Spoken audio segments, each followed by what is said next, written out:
Coming up on Down Under EV Adventures, we get behind the wheel of a BYD Sealion 7. Is it time for me to upgrade from the Atto?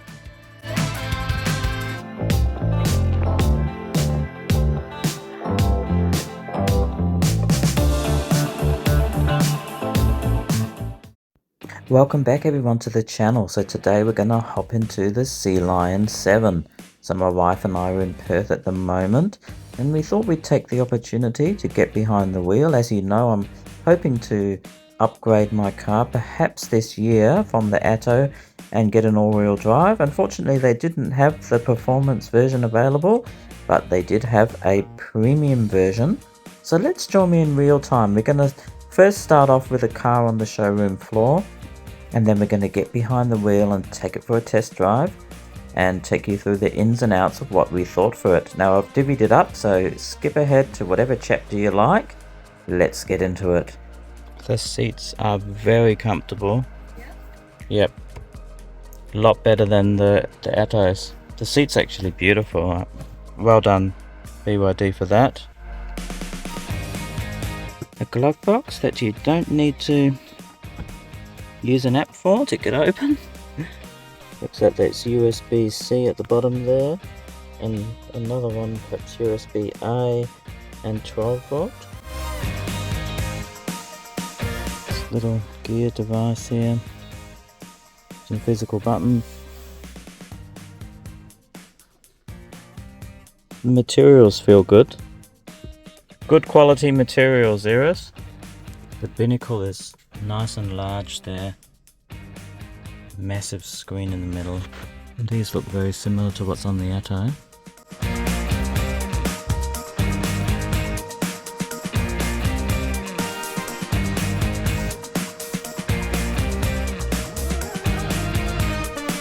Yeah, build quality is very good.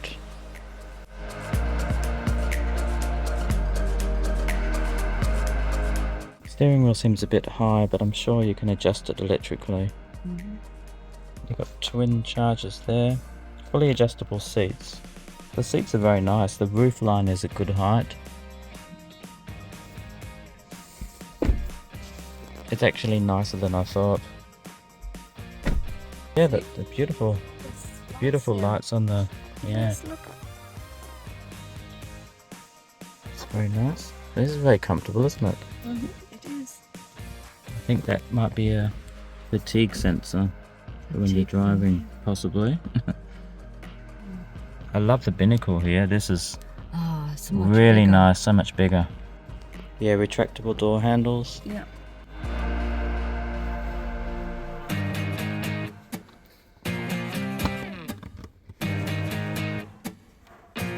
A little baby storage there for cables. Can we have a look at that? Yeah, let's see if there's a Frunk, but that's a pretty big boot. Aha, so we've got hydraulic struts, which is a bit different to the Atto, so it's a definite upgrade from the Atto, and that's not a bad Frunk. It's certainly not best in class, but it's pretty good.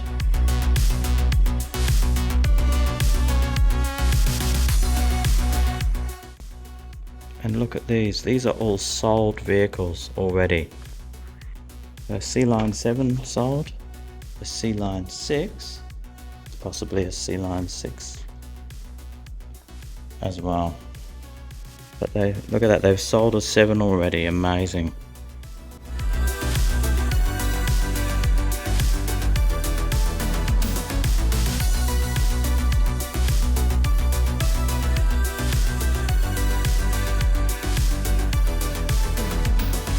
First impression? So the gear stickers are a little bit funny. I think the Atto one, the chunky one, I like better. This is a bit weird. It's just small and I don't know, I'm hoping it's not too flimsy. But everything else, the actual comfort is a step up from the Atto. Definitely feels more comfortable. So it's got a little bit of grunt, even for the base model, the premium model. Monger? So I have to say, yeah, Lake Monger would be good. The cooling seems to work really good. The ventilated seats are good. In fact, the aircon, I would say, is better than the Atto. So, and the screen seems to be a bit easier to reach too. So I don't feel like I'm really stretching for it, which is really good. So you just press home down here to get to the maps. You can bring up the maps here as well, like a Polestar, but I haven't worked that out yet. So let's do Lake Monger. You can see the touch screen is very fast.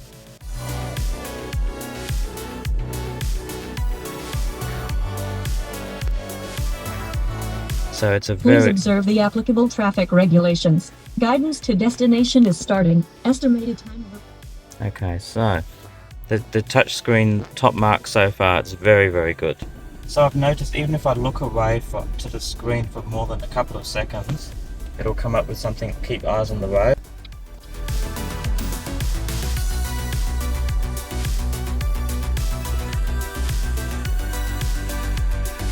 Okay, so this button, you can cycle through the consumption, tyre pressure, the past 50 kilometers consumption, cumulative. The middle button brings up the cameras.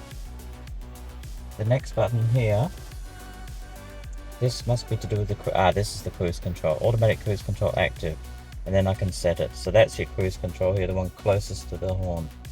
That's the horn. Then on the other side you've got the phone controls. That one might be for the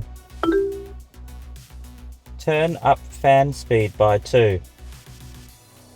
Okay, I've increased the fan speed by 2. Okay, so that's your BYD button, phone button. So I don't know if you can see that through the camera, but there's a heads-up display. Oh, you can see it. If I zoom in on it, it only shows up at a certain zoom on my camera there, but you can see there's the heads-up display. You've got the speed. This looks like the speed limit, your actual speed, the distance you are from the person. Never seen a heads-up display before. I must admit I haven't seen too many either. I haven't never owned a car with one, but I have seen them before. And now Iris is going to have a look. Tell me what you think of the heads-up display. Oh, wow! I can see it clearly. That's really good. All right.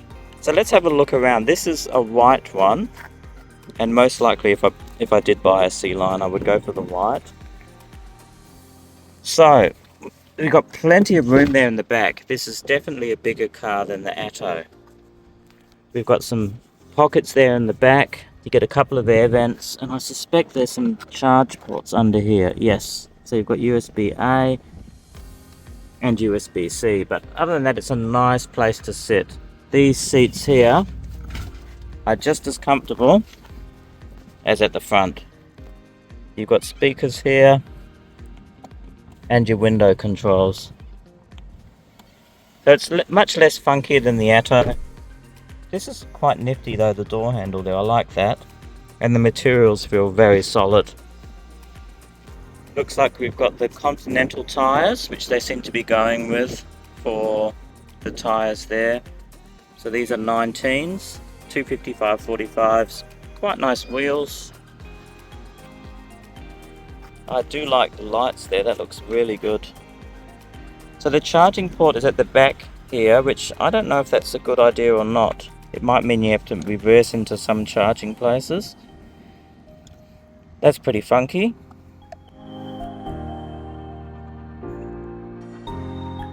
Not sure exactly, but there's some lights there and the different meanings if they're flashing, so it's pretty cool.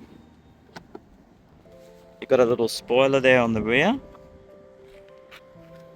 Styling's not bad. You can see the reversing camera here. You already saw the boot before. We've got plenty of speakers in this car, so a lot more than the Atto. It looks like a 60/40 split seat, exactly the same as the Atto, locking and closing. And on the back it's a little bit more minimalistic, just the BYD. It's actually a recessed badge, which is probably a good idea because they can get a bit dirty and this one would be a lot easier to clean. These badges aren't recessed though, they're your traditional ones. Got parking sensors. These handles are pretty cool, I must admit.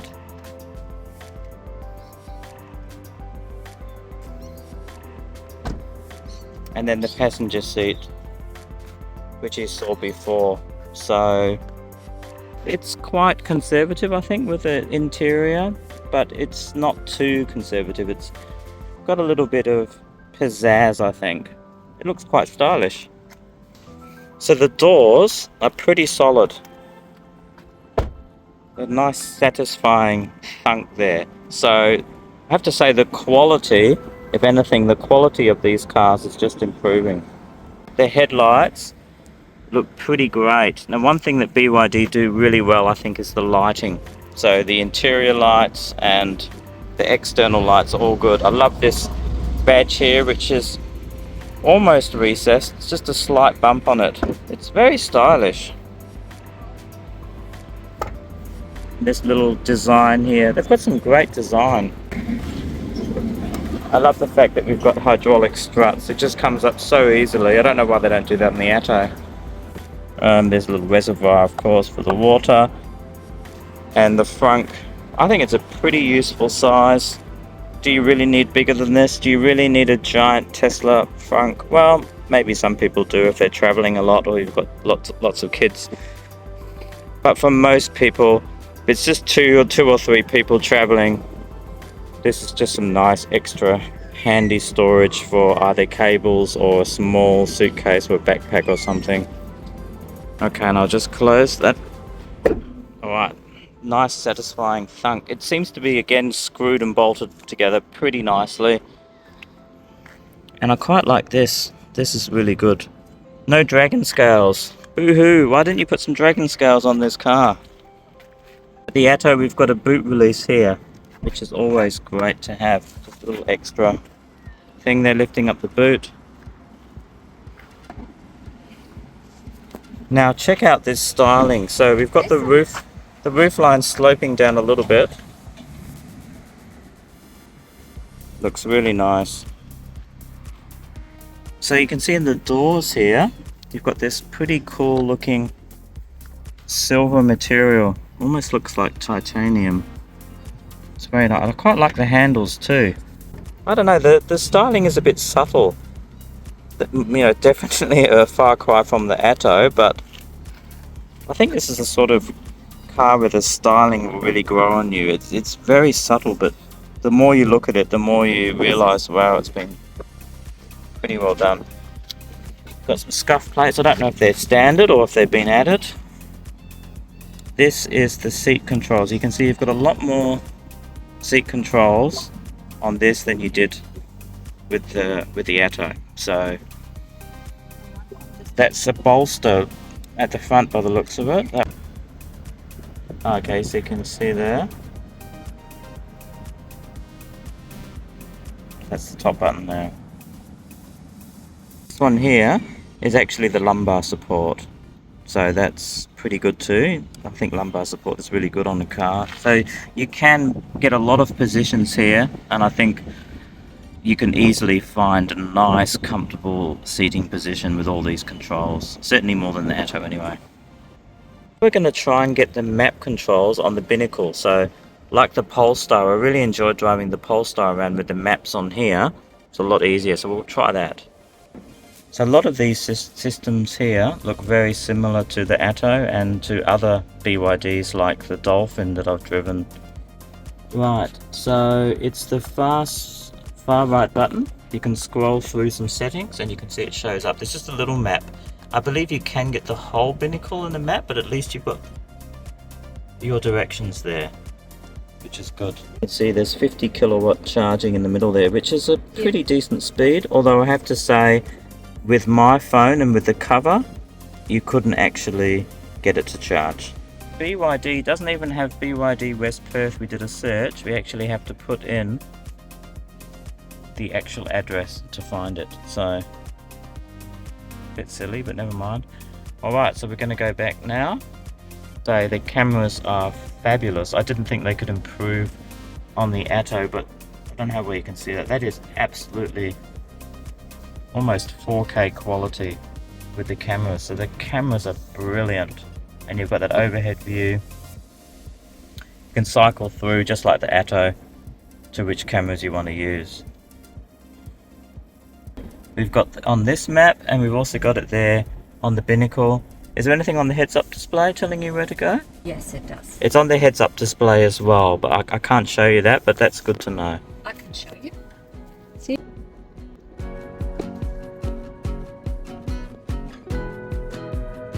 Okay, so steering wheel is pretty good. It's not totally round, it's got a little bit flat at the bottom, but it's a nice material, slides well over your hands. Although I'd probably put a cover on it like I normally do, but that's good to know the steering wheel's pretty good. Some of those new steering wheels I do not like.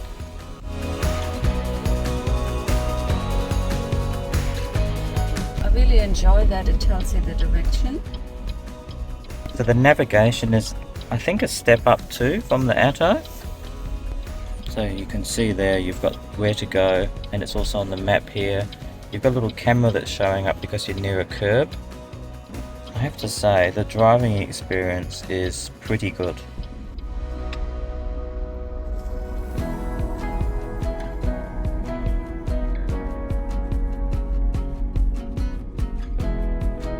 So again, you've got some nice information showing up here. So you're having it not only on the heads-up display, but on the binnacle, plus the main screen here.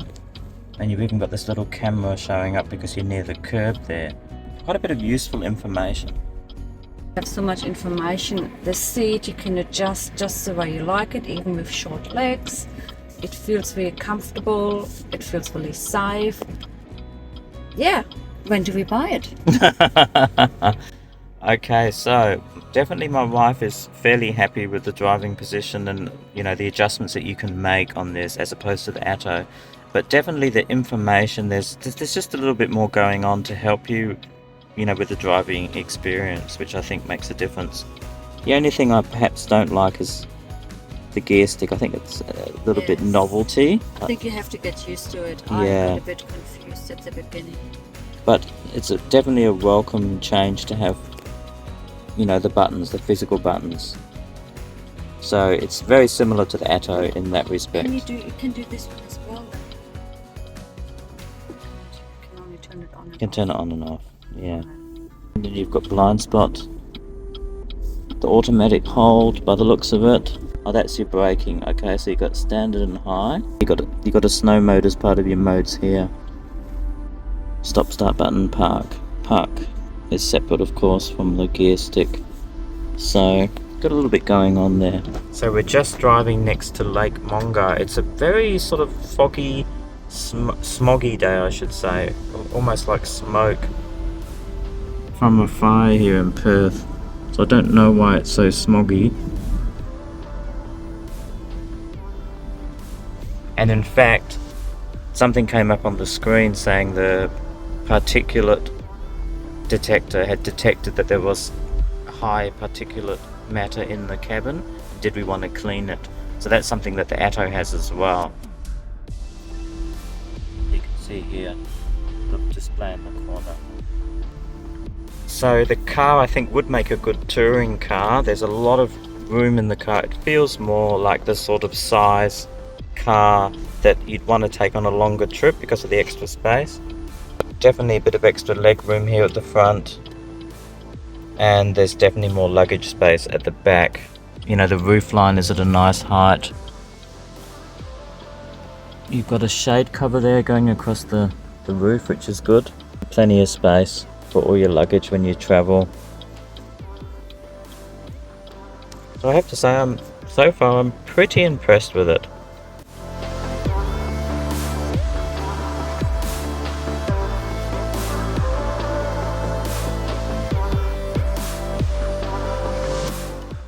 So unlock, out come the handles and the mirror. Lock, mirrors close. When you open it, Mm. the seat goes back, Ah, and when you close it, the seat goes forward. okay, so when you open it, the seat position changes, it goes back, which is really good. You can see the seat moving there. Did you see it? So I believe Teslas have something similar. It's really handy.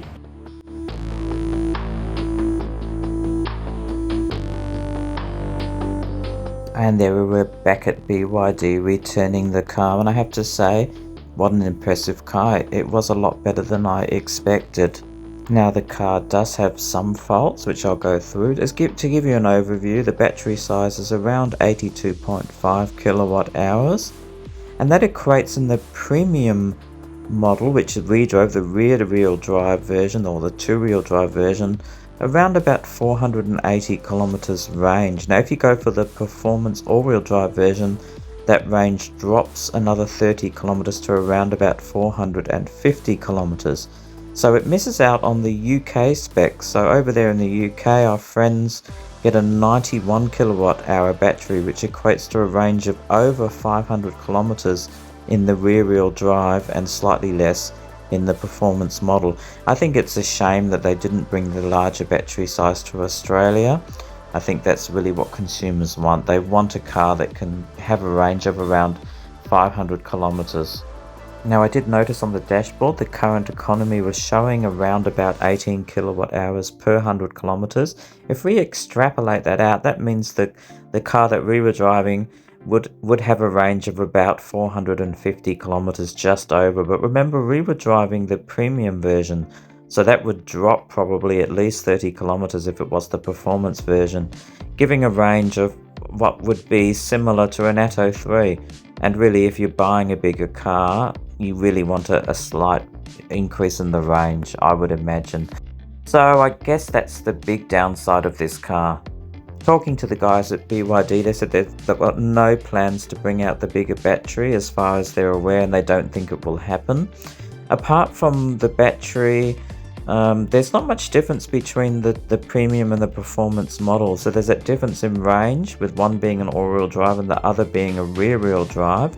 There's a few other minor differences. I think he said there was rear seats were heated and there's a heated steering wheel.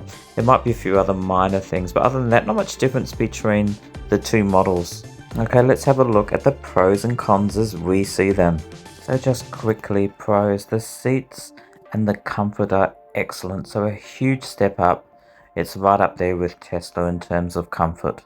I guess the LFP battery is always a plus, so that's good battery technology there.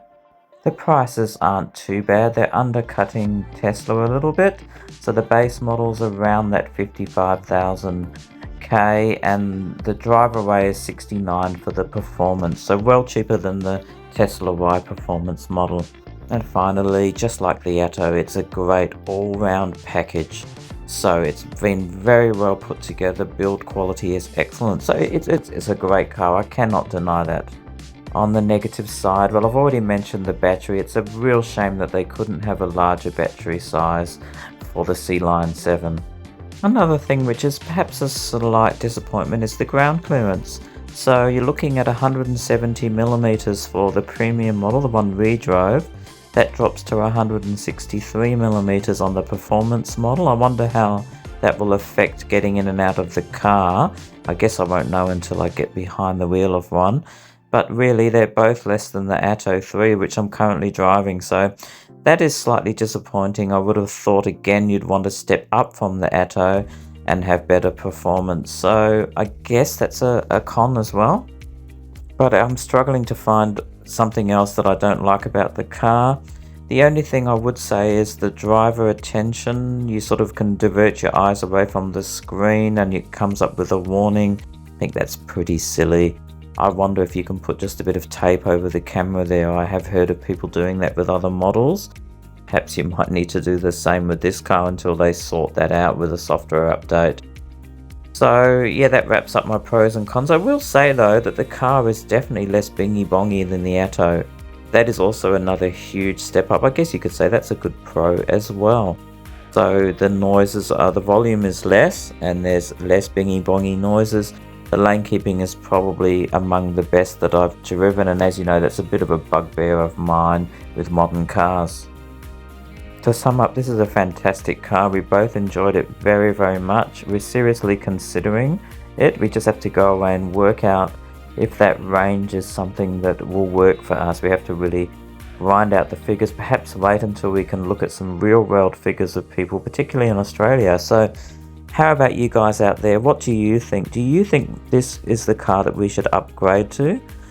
Have any of you out there bought a Sealion 7 yet? If you have, especially if you're in Australia, but even if you're overseas, what sort of range are you getting? What battery sizes do you have? And are you happy with the car? So some people have said it's, a bit thirsty for an EV. But I'm keen to hear people's real world experiences and if it suits them. So anyway, that wraps up our episode. Certainly if we do decide to upgrade to this car, we will definitely let everyone on the channel know, and we'll do plenty of episodes regarding that. It won't be for a little while yet. I think, like I said, we're going to wait for a couple of months and see if we can get some real world data before making a decision. Alright, thank you very much for joining me. It's been a fairly long episode, so thank you very much. And as usual, take care out there on the road. Watch out for those people on their little scooters.